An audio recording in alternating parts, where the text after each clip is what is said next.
what you want, when you want it, where you want it. This is The Mesh. Foot Candle Films. Film news and reviews from two guys who really like movies. This episode is brought to you by the Foot Candle Film Society. For a schedule of upcoming screenings and membership information, visit the Society's website at www.footcandle.org. Hello and welcome to Foot Candle Films here on the Mesh.tv podcast network. My name is Alan Jackson. With me is Chris Fry. The two of us serve as the directors of the Foot Candle Film Society and the annual Foot Candle Film Festival. And Chris, how are you today? I'm doing well. I am anticipating the Oscars. As of this recording, they have not happened yet. So all the anticipation's there. Have some favorites that I hope win. Looking forward to the speeches. Hopefully it'll be slap free, that kind of thing. Was that just last year? That wasn't last year. It was 2 years ago, I think it was right? 2 years ago. Was it 2 years ago? I think. Was it last year? I don't know. That stuff has gone by so fast. It has. So time is a circle. I have no idea where the time has gone. I don't know if the slap was last year or 2 years ago. Anyway, hopefully it will be slap free or drama free. I kind of like it when it's just give us the winners. Let's hear their acceptance speeches. Play the 5 songs. I did hear that the 5 nominated songs were all going to be performed, which is good. So we are going to get to hear I'm Just Ken performed. nice. And he's going to have like a backup of like 90 Kens. I hope so. Ridiculous. I think that would be really cool.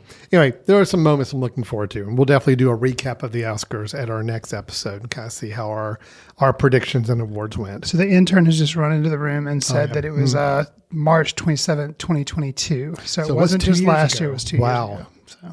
So we've had an Oscar ceremony post-slap. We have. Huh, Yeah. okay. I don't remember the post-slap So I should be Oscars. penalized because I brought up something that's way too old. Well, It's just a year old. But I don't even remember the Academy Award ceremony that was post-slap. I don't remember what they did to work around the fact that Will Smith wasn't there to present the award. Because remember how that was going to be a thing? How did they do that? I don't know. See, we just totally blanked out on 2023. All I remember is Everything Everywhere All at Once. I think they just had them stay on stage and they just won every single award. I don't know. I don't remember. So. All right. Well, Oscars, we'll definitely do a recap of that next time we Sure. get together to record. But today we are pre-Oscar ceremony, so we're still in the groove of reviewing movies and sharing some movie news with you.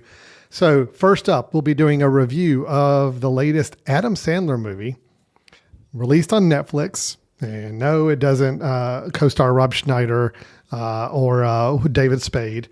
This is a movie called Spaceman that we talked about and kind of previewed a couple months ago that had some interest for us.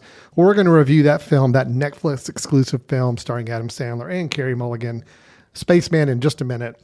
Following that, I've got a little bit of news to share. I know South by Southwest is coming up as a whole festival, but they obviously have a big film component to it where there are some movies that typically will try to make their debuts there. And sometimes they're films that are a little more, I don't want to say, they're not as big budget films, not the big ones that you might see premiering at Cannes or something like that. These are ones that are a little smaller films, but typically are ones I find to be a little bit more interesting. So I'm going to preview a few of those films, Chris, that are coming up for that festival that sound pretty interesting, ones I wasn't aware of until reading about the festival.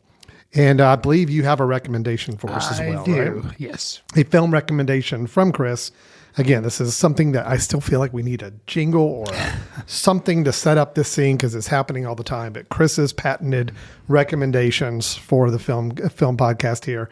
We're looking forward to hearing his recommendation of a film that we may want to check out if we're looking for something to watch this coming weekend. So with that, Chris, let's go ahead and get started, if that's okay with you, into our main review. Let's do it. All right, is the film Spaceman. On behalf of the Eurospace program, 189 days into your solo journey. Commander Prohatska, how are you feeling? What I'm doing is for everyone back home, and that makes me very proud. And your wife Lenka, of course. I'm sure she's looking forward to having you home safe and sound. He's not doing well. He misses his wife. And he shouldn't have left. Based on a 2017 novel, Spaceman tells the tale of a Czech astronaut, Jakub, played by Adam Sandler, who is 6 months into a solo mission to investigate a mysterious cloud of particles that resides just past Jupiter. With communications with Mission Control his only source of human contact, Jakub struggles with loneliness and reflects constantly on the strained relationship he has with Linka, his wife back on Earth, played by Carey Mulligan. When the film's end credits rolled, I was left with the impression that I'd just seen kind of a mashup of Interstellar and Solaris. How successful was it for me? Well, we'll get to that. But first, Alan, I want to know what your initial impression was of Spaceman. I admire. That's a long pause. That I doesn't bode well. I admire this film. Okay. It is a much slighter film than I probably expected, and yes, a much smaller, a much slighter film, and I respect it for that. I respect the fact that putting Adam Sandler as the actor, as the lead actor in there, it was a brave move on all behalf. I think it was a brave move for Adam Sandler because this is the least and the most different role I've ever seen him try to play. I can think of any role. Because it taps into absolutely nothing of the Adam Sandler persona. Even a film like Punch Drunk Love, that I could say is a very different film for him, he still was able to tap into that Adam Sandler manic energy and all. This is like none of that. It is devoid of everything that people would see as him. So again, I admire the film for taking that step. Sure. There are some creative storytelling decisions in this film that I admire the film for doing. At the end of the day, it is slight is the best word I can come up with it, where it just, at the end of the film, I kind of just left the idea. It was like, okay, so that's what the whole film was about, was this simple little narrow idea.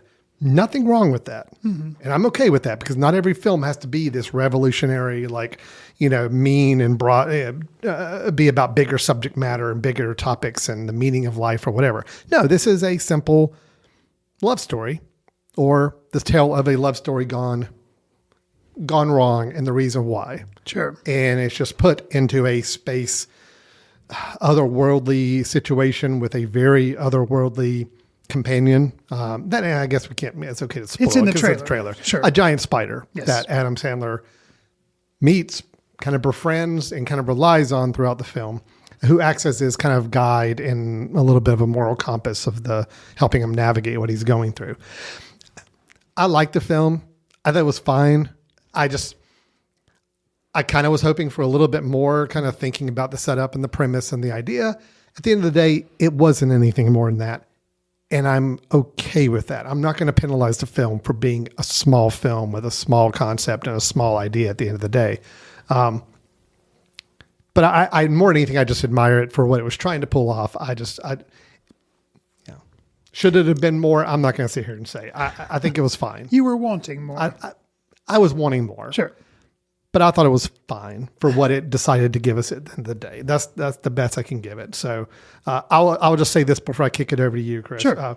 I did have to watch some of this film with the subtitles on, mainly because of my viewing environment at the time. It had nothing to do with the quality of the film. Okay. I couldn't understand it or anything. So I did have it on. And I will say, if I had to kind of summarize this movie into like a phrase, it's a phrase that would come up on the subtitles almost all the time. And it was in parentheses, emotional music continues. It's like, yep, that's pretty much this film. It is. Is it too long? Yeah, I think for what it's trying to say and do, it did take its time in doing it. And yes, it is a little bit of rinse and repeat all the way through, kind of going through a lot of beats, a lot of similar emotions. So again, it was fine for what it was. I do respect it more than anything. It didn't have that much to say at the end of the day, but what it did say was fine in the way it said it. And I'm okay with this film. So Yeah. All right, Chris, kick it over to you. What do you think about this film? So, it sounds like we've had a couple of episodes recently where you and I fell on either side of, how favorable we were on a film. It sounds like you and I basically are exactly in the same page with this, which I'll try to say some of my thoughts. Maybe say something more eloquently than what I was saying. Not necessarily, but we talked about when we did this trailer for Trailer Tapas, we kind of, said, oh, it looks interesting. And one of my big concerns was seeing that he was playing a Czech astronaut. I was a little leery, but the trailer didn't show it, that he was going to dip into one of his crazy Adam Sandler accents. And as you kind of mentioned, yes, this is the furthest from any of his other roles, even Uncut Gems, which was different for him, but he still was that manic energy or kind of, he got to play into the Adam Sandler personality a little bit in each of those other films. But it's just straight Adam Sandler. So I was relieved that they didn't, lean heavy on like the crazy accent that he can do. I mean, can I just add a little side there? You mentioned the accents. Can I just go ahead and say that I do also admire the film for keeping it set in Czechoslovakia with Czechoslovakian characters and people's names, but not feeling the need to like have to go into accents or do anything else with that. It's like, nope, we're just going to let everybody talk. Right. We all get it, but they are Czechoslovakian. We didn't feel the need to make this an American, story or whatever. I thought that was cool. And again, admired for it. Right. Instead of trying to make everybody do these accents and have it not work, it's just like, no. And I guess I'm assuming because of the research, a little bit of research I did, the book was set in Czechoslovakia. So they're keeping that true to it. Right. They could have switched it over to it would have been so easy the American, to but switch it, I think I actually admire them for not doing that. Yes. Just keeping it grounded, even though, like you say, the accents weren't there. It was kind of weird, but it didn't bother me. I liked it. Speaking of somebody else who appreciated her performance, Carey Mulligan, and she just spoke. She didn't try to do an accent either. It was just normal. So I thought that was good. I wonder, you mentioned that, the film clocks in an hour, 47 minutes, and for it being a smaller film, not trying to achieve, all these different ideas and stuff, it seems like they could have maybe condensed it down a little bit. But I will say one of the things that I appreciated about it, as well as, and I wonder maybe if this was some of their decision to go ahead and keep it in Czechoslovakia. I'm assuming, even though it's Netflix, possibly a little bit of a lower budget, maybe. And the spaceship, instead of being this sleek, like, what we're used to seeing American spaceships or like, spaceships be, it was kind of looking cobbled together, kind of like something you would see in maybe the 80s or 90s or like, Ice Pirates, that movie from a long time ago. But I thought that kind of worked with the aesthetic. And I don't know. I thought it worked. And I'll say too, for possibly a smaller budget or whatever, yes, we know Adam Sandler's not really in space. We're aware that this was shot on a set with green screen and things like that. I thought it looked pretty good. As far as like really the floating stuff with him. Him doing the weightlessness throughout the cabin, the look of the cabin, the environment, everything looked great. Production quality was great. It was a small film, and you're right. I think budget. I mean, they spent all the money on the two lead actors, probably, and CGI on a character, and that was it. I mean, sets were next to nothing, but they looked real. And I love a good weightlessness in a space scene. I mean, show me items floating around and how they had to navigate with different items, and he's feeding himself or dealing with bathroom or whatever. I'm all on board. And it all looked good. It all felt real. So I'm with it. So we alluded to the giant spider in the room, but I'll go ahead and talk about that a little bit.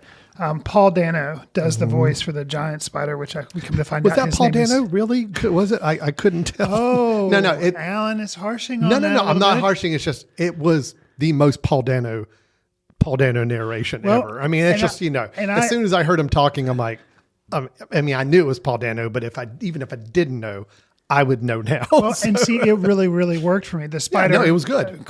He gets to be named Hanush, and I thought it was perfect casting. And the reason why I say that is, based on what we know of Paul Dano, he plays the Riddler in the most recent Batman, but then he's done other like meek, nerdy characters, like he did in Dumb Money that we've reviewed recently on the show. So it was at turns, for me at least, seemingly harmless and innocent, but a little eerie at some points to keep you kind of a little bit on edge, specifically for me, which I found, and granted, maybe this is in the book, don't know. But he kept referring to Sandler's character, Jakob, as skinny human. Right. Which I just kept thinking, like, I found it unnerving because I was like, was he saying basically, if you were a little plumper, I'd eat you? Like, I don't know. It was a little odd. Well, and I think that was by intent. I mean, It was like, let's keep you on edge about this spider character for at least a while. And, and there is a moment where the spider does get aggressive. Yes. And it is a bit frightening when that happens because you don't quite know exactly where the story's going. So, I mean, I liked Paul Dano's work in this. I mean, it was perfect. It's just, I thought you were. It was just, it was absolutely Paul Dano. I mean, there's no doubt about that. It's basically, they said, here, we're just sliding a mic in front of you, Paul. Just talk like you normally do. And we're just going to record you doing this voice. But no, it worked for the character for sure. So I think, so one of the story, we'll just kind of explain a little bit, go in a little bit more detail about the story. Sure. So his wife is back on Earth, and I don't feel like once you know this when the movie starts with the first 10 minutes or so, she's also pregnant. Mm-hmm. Okay, so Jakob is off in space and has been gone for 6 months, and will continue to come back. It's going to be equally as long. Yeah. So here she is, pregnant, back on Earth. And the drama comes in because I talk about a strained relationship. She's decided to leave him. Yeah. So you have a little bit of elements of kind of, I mentioned Interstellar, Solaris. I guess you could also throw in there The Martian because there's a little bit of being isolated. So those films, all of them, all three I mentioned, kind of worked more successfully. But I think it's because obviously there were some bigger budgets involved with that too. But what kind of fooled me was, if they had kept just that story of the marital struggle, if that had been it, and there hadn't been this giant spider, then I probably would have been like, okay, like you're saying, I'm settling in for a smaller scope movie that technically doesn't really have, well, other than the communication aspect, I guess, sci-fi nature, other than this cloud that doesn't exist. But, it wouldn't be stretching that far. But what kind of got me excited was the introduction of Hanush, and then that kind of opened some things up. And ultimately, as the movie was closing, I was like, oh, okay, well, you tied the thread of the Jakob-Lenka relationship kind of in a nice bow. But for me, who's interested in a lot of other little things you kind of dribbled out there, threads that are hanging down, those are just kind of left. And I was like, oh, I know. Well, that's a little, and it doesn't make the movie bad. No, it's just kind of like, you're exactly saying what I was saying is that, by the last scene, I'm just like, okay, all right. So that I get it. I mean, this is what the whole film is about. And you're right. There's a whole thing of why a giant spider? What did that really symbolize? Is he really there? Or is he not really there? I mean, yeah. And I know, again, I don't need the film to tell me all that, but at least, is there a little more to chew on from it? And it didn't really seem that interested in doing that. It's kind of like, oh no, we're done. Here we are with the closing scene, and that's all you need to know. And it's really just boiled down to this aspect of the film. And again, like you said, I think you said it perfectly. It doesn't make the film bad. No. It's just, could it have been more? Sure. Did I want more going into it? Yeah, I wanted more, but I was okay with what they decided to give. And interesting for me too, kind of, which I'm trying to think of another instance of this, and I don't think it kind of exists, where the trailer for the movie did make you and I curious to see the movie. This movie, in a way, kind of for me, is acting as a trailer for the book. Because I bet in the book, I think maybe there would be a little bit more meat on the bones because, you're reading it and you kind of soak it in a little bit more. They probably have a lot more conversations between Jakob and Hanush, and you get a little more. And actually, some of the things that we haven't even alluded to here that made it, they're again kind of satisfying, but then it was the flashbacks that he'll have of his wife. Okay, they're straight. But there's a little bit of what made Jakob kind of the man that he is and why he feels the need to accomplish something because of some of his childhood being raised by his grandparents, things that happened with his dad. And there seems like there's some really interesting stuff there that's just kind of, the movie has to move along. So it's glossed over. Whereas I bet the book there again, maybe it would give us a little bit more meat on that. And also the whole Hanush thing. Yeah. So, but the movie as it is, it's okay. How did you feel Adam Sandler performed? Good. It was like you say, it's really weird. And I guess were it anyone else, I'd have been like, I guess it's fine. It would have been kind of an unremarkable performance, but because it's Adam Sandler, it's like you can almost praise it more because it's such an understated, quiet role that I thought he did a good job. Yeah. So I wonder now, I don't know if this counts as one of his movies that he's contracted with Netflix, but I noticed his daughter was also in the film. And they did another film together. You're So Not Invited to My Bar Mitzvah or whatever. She's in this. She what character did she play? She was in a video message, and she was a school child asking him a question kind of towards the beginning. Because they, typically, like you would think, they have things set up where school children are asking this astronaut questions, and they, for the PR aspect of things. Yeah. Okay. Cool. So I was kind of wondering, like, okay, so the whole Sandler family now has a contract with Netflix. But again, I appreciated them making this film. I appreciated it being a Netflix film. Again, everything about this is very different and very unexpected. I mean, this is not the kind of film that Netflix typically makes as an original film and puts out. It's really hard to find it on the Netflix app. I'm just saying they don't really do a great job of promoting it. Adam Sandler is absolutely not the kind of film he makes or has done before.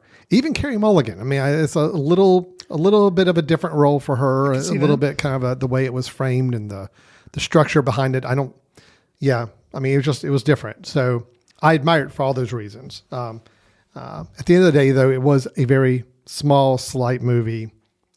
I just say to anybody going into it, don't expect it to be life-changing. Don't expect it to be dealing with bigger concepts and ideas that a lot of traditional sci-fi does. No, that's not what this is really interested in. It's interested in a very focused human story, really between two people. That's pretty much it. Yeah. And, if you're okay having a giant spider to kind of help guide you through it, then the movie works, I will say, because watching the film, I know there's going to be a giant spider. And until he is completely shown up on screen, it was just I was a little bit on the edge of my seat because I'm like, okay, how are they going to introduce this dude? And they do have a little bit of creepiness in the very beginning with Sandler, like some things he thinks he sees. Oh, yeah, there was kind of disturbing. There was one, that was the only scene in the film that I thought was disturbing or just got to be a little bit creepy and set up what I thought was going to become a much different film than where it went. Right. But also it does kind of point to the idea of what this thing really represents, you know? So yeah. That and the aggressiveness of the spider in one scene were, those kept me just concerned enough about where the direction of this film was going to go.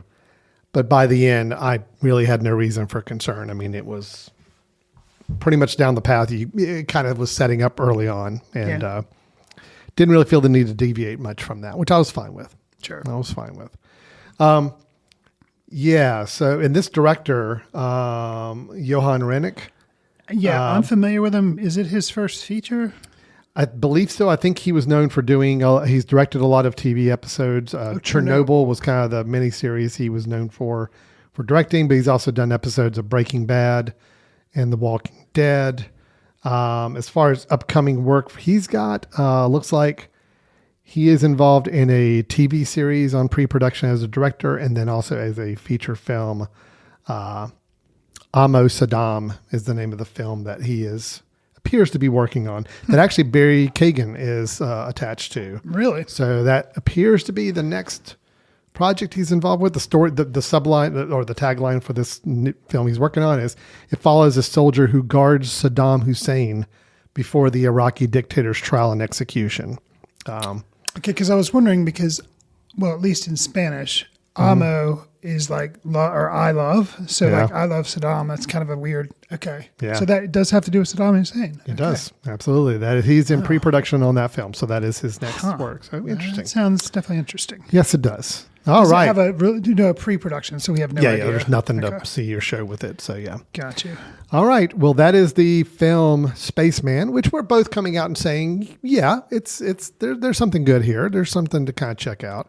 But just, I think the message is don't go in expecting, it's not Interstellar. It's not, it's not, even though it may look on the outside and feel like it has elements of it, it is a much smaller, much more focused film than a lot of other sci-fi you may have encountered. But if you're a fan of the Adam Sandler actor, it's definitely a different performance for him. So Right. I will still give him props for that. I do admire when people who have become so known for comedy dip into these other acting styles. And he's probably doing it best of any comedian I can think of in the last 20 years. I mean, as far as really saying, hey, this is my thing. I'm this comedian. I'm known for this kind of persona. This is how I am. But I'm going to do the, what was the film he did with, the Meyerowitz stories? Yeah. He did that. He did Noah Baumbach. Yeah. Noah Baumbach. He did Punch Drunk Love. He did, Uncut Gems. And now he did Spaceman. It's like, I'm totally digging his alternative choices on his So you're saying films. he's the newest version of the Robin Williams model that we have? You know what? Yeah. I mean, I don't think he's pulled it off quite as successfully as Well, Robin Williams but, did, because I mean, Robin Williams built himself sure. up to be almost equal on the dramatic and He comedic by the later in his absolutely life. Did.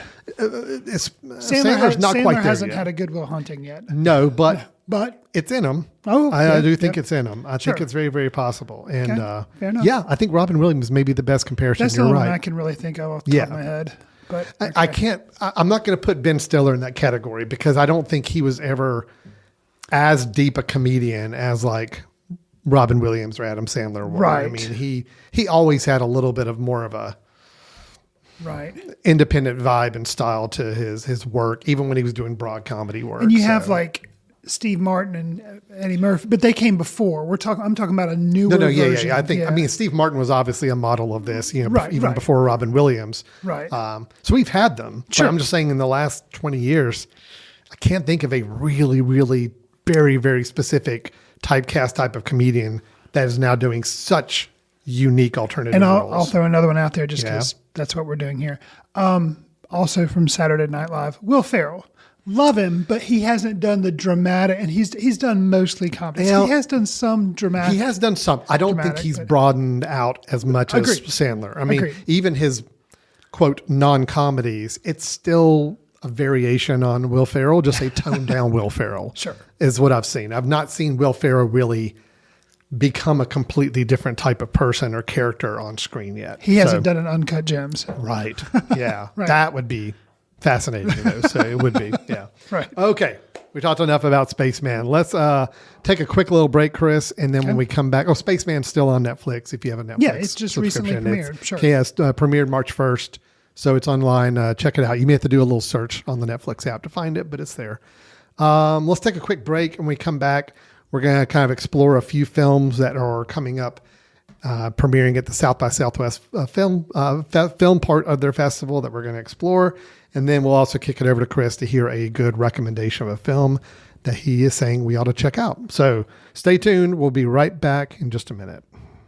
This podcast is sponsored by Jackson Creative, a custom communication agency located in downtown Hickory, North Carolina, specializing in online content creation. To learn more, visit thejacksoncreative.com. Jackson Creative, we tell your story. Welcome back to Foot Candle Films here on the Mesh.tv podcast network. Chris and I had our review of the Netflix film Spaceman earlier in the show, but now we're going to move to upcoming films and talk about some films that are going to be coming our way in the next few months.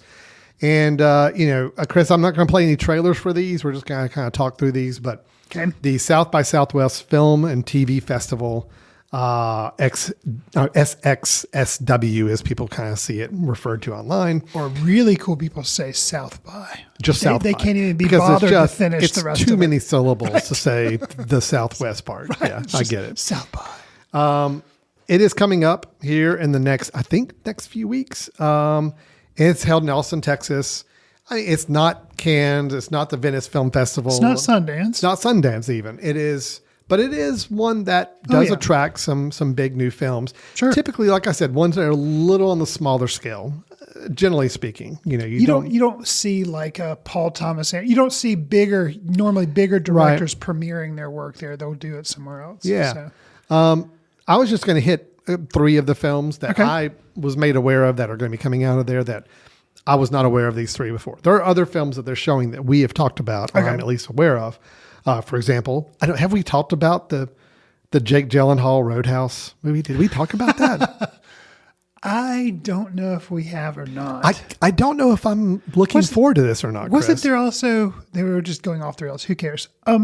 Wasn't there some controversy about AI writing some of the stuff because it was like during the writer's strike? There's some there is AI allegations about, against the film. And there's also the directors kind of started a little mini war with Amazon because he is claiming that he was never, the film was never designed to be released straight to Amazon Prime. But now even Jake Gyllenhaal has been like, no, that was kind of always the plan is we were going to go to Amazon Prime. Dude, it was always going to go. Yeah, dude, don't screw this up now. So, anyway, anyway, he's trying to say it should have gone to theaters and Amazon's like, no, we were always just, okay. Yeah. And it's, they're taking a MMA fighting style, kind of applying to the Roadhouse instead of it just being barroom brawling. It actually has who's the actual UFC fighter? Conor. Whatever. Yeah. That Conor guy. McGregor. Conor McGregor is actually in it. I don't look. I'm not a super fan of the original. I can barely remember it. It's actually kind of it's actually kind of funny. No, it is. It's a little campy, and I don't know if they're going to go for the camp on this one or if they're trying to play it straight. I don't know. But anyway. Conor McGregor doing something campy. I mean, I don't watch MMA and all that stuff, but that would just be kind of really odd to see. I would think,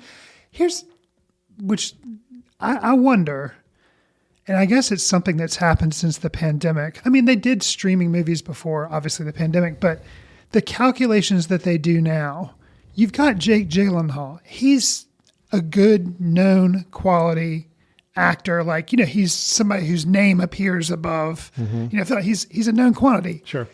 And Amazon saying, okay, we're going to pay the money. We're going to get the IP from Roadhouse, but we're just going to keep this as a streaming thing rather than do a theatrical and then have it be streaming.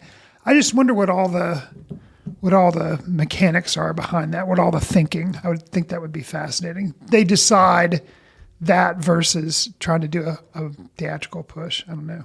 Interesting. Yeah, I can't decide if I want to watch because this it surprised. Okay, this is what streaming movies are movies, just like theatrical release movies are movies. But what makes me curious is Jake Gyllenhaal. I would think it's kind of like the whole argument used to be: movie actors don't go do TV. Right. TV actors may graduate and go do movies, but you don't have things go either way. And I think that's fading because now you have series like Game of Thrones and Succession that are very like prestige.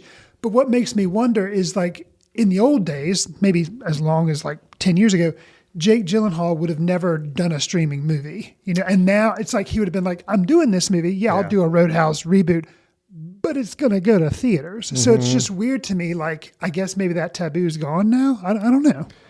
Yeah, I think it's all good questions. I don't know either. I'm curious to see this film. Okay. I think I'm curious to see it. Yeah, I am looking forward to seeing it. So you see it and tell me if I should. See it. I will let you know. I'll take one for the team here. Okay. I will watch it and I will communicate whether or not there's something there or not. So we will certainly see. Excellent. A couple other films that are coming to South by. I'm not going to mention. We've already mentioned on the show or talked about them. The Fall Guy with Ryan Gosling and Emily Blunt. Okay, which I think looks like a lot of fun. So I'm kind of anxious to hear some word on that. And to we see know if it Gosling holds can up. do comedy. He did Nice Guys. Obviously, he did Barbie. Yeah. So yeah, The Fall Guy. The Monkey Man. The it looks like the John Wick kind of with more of an Indian flair to it. Right. What's the actor's name that's in it and directing it? Hold on, I've got it right here. Intern, can you hand that to me? Yes, please. Please. Yeah, it's Dev Patel. Yes, Dev Patel. Thank you yes. very much for bringing that in. Okay, you and I saw a trailer for this before Dune Part 2. I'm glad that he's striking out on his own. He's going to direct this, and he's in it. But it just, to me, it just seems like John Wick. It seems But like maybe it. maybe there's something more to it. Could be. I hope there is. Just because I don't want it to be just. And there's nothing wrong with John Wick films. They've been very successful. Sure. It's just not something I choose to plunk down my dollars for. But who knows? Yeah, so those are the ones I think we were already aware of. Sure. But as far as the new ones or the ones that I was not aware of, I wanted to bring up a couple of them. Okay. So first up, I've got the film called The Idea of You. All right. Okay. It is Anne Hathaway. I know her. It's a romantic comedy Okay. directed by Michael Showalter, who did The Big Sick. Okay. All right. So this is based on a novel, also called The Idea of You. It follows a divorced mother, played by Hathaway, who gets roped into taking her teenage daughter to a concert and ends up falling in love with the lead singer of this massively successful boy band. Okay. This lead singer of the boy band is... There's going to be an age gap. Oh, yeah. Okay. That's kind of the premise of the film. Okay. So, she plays the older woman in a promising rom-com. It's supposedly based on either a story or something in the personal life of Harry Styles. Harry Styles, my understanding, what I read in another article. He was in a boy band He's in called something. One Direction. Oh, there we go. Yeah. Way to go. And my understanding, again, I'm not into the celebrity gossip. I don't care. But my understanding is that he has a proclivity, or a tendency to date older women. Okay. So this And that kinda this happened. is either, the book is either based on him or kind of loosely based on him or maybe inspired by a story he shared. Anyway, there's some connection there. So that tends to be the film. What I'm Is interested he an in... executive producer on this film? I don't see that from my notes. What I'm interested with this film is, I think Anne Hathaway's good. I think I like seeing her perform. Michael Showalter, I was a fan of his back in the days of The State on MTV, sketch comedy, but The Big Sick was good. He's done broader comedy things before that. I'm curious to see him pulling off a true romantic comedy. Like, Big Sick, I guess, had a little romance comedy to it. But do we know who's going to play the boy band? yeah, it's somebody I'm not familiar with. Nicholas Galitzine or Galitzine. Yeah, kind of an unknown actor, which I think is good. I think that's what you want for that role. So, I'm very curious about it. So it premieres March 16th. It will be playing at South by Southwest. Okay. There is a trailer. I'm going to save that for another episode because I want to talk about some other films, but we'll get into the trailers at another time. Another one I wanted to bring up that I am very interested in reading about. Also kind of a similar story. It's directed by a former sketch comedy actor who's now directing films. You saw the film Brigsby Bear. Yes. Okay. Kyle Mooney. Yes. So he is directing a new movie and it's called Y2K. And it is, as you would imagine, it's set back in 1999 on the New Year's Eve. It follows friends who end up at a party and find that against all odds, the world might indeed be ending. And it stars Rachel Zegler, who is West Side Story. Yes. And also Julian Dennison from Hunt for the Wilder People and Deadpool 2. Yeah. So it's the two of them and Jaden Martell. I'm not familiar with him. But the three of them, it's a comedy. Okay. But I think it sounds great. And Brigsby Bear, I never saw, but I know Kyle Mooney as a comedic actor. Mm-hmm. He's definitely got he has an unusual, interesting style. Interesting style and a usual slant on things. So I'm curious. And actually, I'd heard about this movie, but then it was like one of those things you hear about and then you don't hear about it for a couple of years. So I'm glad to see that it is coming out. Yes, it is. That's Y2K. It is premiering March 9th. Okay. So these are all films kind of premiering in the March timeframe because, actually March 9th is tomorrow. Yes. Because I think it premieres at South by which West, I think is happening this weekend now. Sure. So. All right, intern, what was the third movie I was going to bring up? because I had 3 movies. So what And, the first one wasn't Roadhouse. That was just No, something you were mentioning no, as an aside. no, it Okay. was not. What was that third film? I had it in my notes, and now I've lost my notes, and I cannot find them. Oh, no. So I'm just going to have to kind of flounder for just a second, Chris. So far, of those 2, anything sounding interesting to you? Well, yeah, I'm equally as excited for both. If I had to lean towards something, it would probably be the Y2K thing, Okay. which is really bizarre to think about. Here we are in 2024. That was 24 years ago when that whole Y2K thing happened, and people thought, thankfully it didn't happen, planes were going to fall out of the sky and like bank records were all going to go haywire. Like, thank goodness none of that happened. But I can see how a comedic take on that idea, now that it's safely behind us, I could see how that could be pretty good. The other one, I do like Michael Showalter, but that's probably where my interest stops because it's just like romantic comedies just in general aren't my thing. Yeah. But Anne Hathaway is good. So we'll see. Oh, I found it. Okay. Thank you, intern. We need a name for our intern because I hate just calling him intern or she, whichever it may be. We need to have a name for our intern that is helping us out during the production here. Sure. We'll think about that. We'll workshop that. There you go. So the third film I was going to bring up, I'm not necessarily saying I'm interested. I'm curious about it. Okay. The film stars Shaniqua Martin Green. It's a dark dramedy, is how they're describing it. Okay. She stars as Merritt, a U.S. Army veteran who's not on good terms with her family due to the regular presence of Zoe, played by Natalie Morales. The thing is, Zoe is Merritt's dead best friend who was killed in Afghanistan. Whoa. So Merritt is forced to confront her grief over Zoe's death when her estranged grandfather, played by Ed Harris, a fellow veteran, needs help at the family's ancestral lake house. Also starring Morgan Freeman in the film as well. Wow. Now, here's the reason I'm bringing it up, because that in itself is, just sounds like a very heavy, dramatic film. The film is the producing debut of a Mr. Travis Kelce, football player, Kansas City Chiefs. Right. Mr. Swift. Mr. Taylor Swift. Okay. So he is producing films now. This is a film that's still seeking distribution, but will be playing at South by Southwest. And quote, this is from Variety that's reporting on this film. Quote, the project resonated with Travis partially because he's a big advocate of veterans and partially because he's a big Morgan Freeman fan. So that's, he is producing films now. This is the first one he has put his name to as a producer. You got to do something with the Super Bowl money. It sounds interesting. So Yeah, we will certainly see. That's another one playing at South by. What's the name of that one again? My Dead Friend Zoe.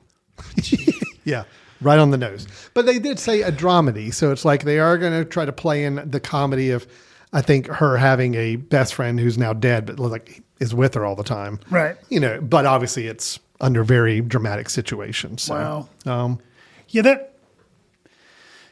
That sounds like a very fine line to be walking to, because you're talking about trauma from war and that interesting. Could be. Really interesting. Could Who's be. who's the director on that? I didn't see the director. But there's South by Southwest. Usually, you do have, it's not like it's a Scorsese or a Spielberg. You have smaller independent directors. Well, hold on. Just again, intern. Shoot, I still don't have a good name. That's fine. I'll just wait for them to identify for us who the director is. The director is Kyle Halsman Stokes. Okay. Who don't recognize the name offhand, but it looks like from a background standpoint, so he has done a lot of work, it looks like, in the world of the veterans. He has made some PSAs, directed PSAs for veterans for gun reform. He's done a lot of shorts. Nothing I can see. It looks like he did a short called Merit X Zoe back in 2022, which obviously is the short that inspired now this feature. Got you. It's the same two characters. Okay. Be curious to see how this turns out. Yeah, so that's My Dead Friend Zoe is also coming to South by Southwest. Interesting. So Chris, three films again. There's a lot more that they're playing, but that's the ones I'm like, I was not aware of these 3 films. Thought they sounded pretty interesting. Yeah. Be curious to see what the reaction is after they premiere and when we're going to get a chance to see any of them ourselves. So, all right. That is SXSW, South by, whatever cool hip way you want to say it. Because we're all about the cool hip things here. Absolutely. On our show. That is kind of our stick, is Right. cool, hip, Cutting edge, fashionable, all Absolutely. of that. Yeah. Chris, do you have a cool, hip, fashionable recommendation for us of a film that you think we ought to check out if we're in the mood to find something new to watch? Sure. So I'm going to recommend a film called Barking Dogs Never Bite. 19 years before his Academy Award-winning Parasite, writer-director Bong Joon-ho made his feature film debut with this odd film that plays a little bit like a mashup homage to Tarantino and Altman. I'll give you the brief description that is actually in Letterboxd. An idle part-time college lecturer is annoyed by the yapping sound of a nearby dog. He decides to take drastic action. Okay, so there's a good thing. There's a statement right at the start of this film that says no animals were harmed during this production. Okay, good. Because, yeah, there was some scenes where, even though I'd seen that, disclaimer, I almost I can't believe this is, it's upsetting, yeah. I mean, it's done for comedic effect, but it's still upsetting. You're just like, whoa, some of the stuff that's happening on here is really weird. The interesting thing, I thought it was an interesting film because tone shifts are all over the place. There's some comedic stuff, but then you see some upsetting things happening to dogs. And it's just it can go really dark, but then swerve back and not be dark. The homages to Tarantino are in some of the dialogue or some of the way the characters are written. You can kind of see some influence there. Even some action scenes are also kind of, you can just tell he's pulling on, influences from everywhere. Altman, because the story revolves around this professor, but then there are all these other people who have these little storylines and they kind of all weave together. Pretty freaking impressive for his feature film debut. So if you can get past some of the cruelty to animals, which is tough. Yeah.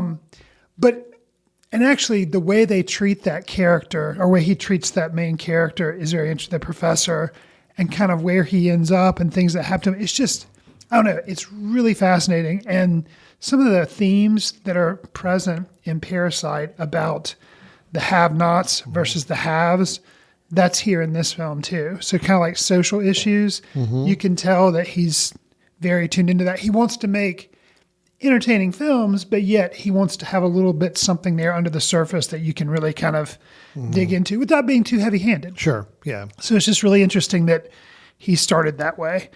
So it's called Barking Dogs Never Bite. It's streaming on Amazon Prime. I actually saw it through that whole Hoopla service you can get through your local library. But I recommend it, but with the warning that, Sure.